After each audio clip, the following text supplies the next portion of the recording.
د هیواد د تخنیکی او مسلکی تعلیماتو مرستیال مفتی فضل الرحمن فضل کندوز ولایت ته د سفر پر مهال د امام صاحب ولسوالۍ د کثیر رشتوي انسټیټیوټ له ښوونیز بهیر څخه څارنه او ارزونه وکړه او دغه علمي مرکز په لا پراختیا ټینګار وکړ. کندوز ولایت ته سفر هدف عمومي بررسي وه او له ټولو بخشو څخه موږ لیدنه وکړه.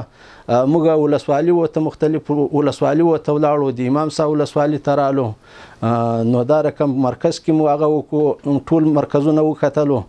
عمومي بررسي وه او له هرو برخې څخه که مالي برخه وه، که تعلیمي برخه وه، که مراکز وو، د دا ټولو بررسي مو کوله.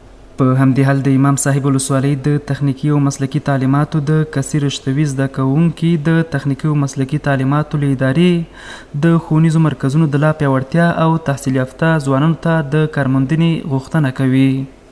رشته زراعت فعال است. ما خواهانی هستیم که رشته های مثلا اگرونومی، وترنری و دیگر رشته ها را، کامپیوتر ساینس رشته ها را برش اضافه کنه و محصولین همچنین دانش آموزان تعدادش زیادتر است در ولسوالی امام صاحب. تا دیگه که ما ضرورت داریم به او اکثریت شاگردا که علاقمندی خود به دیگر رشته چه داره، علاقمندی داره که او رشته بدبختانه در اینستیتوت کثیر رشتوی نیست.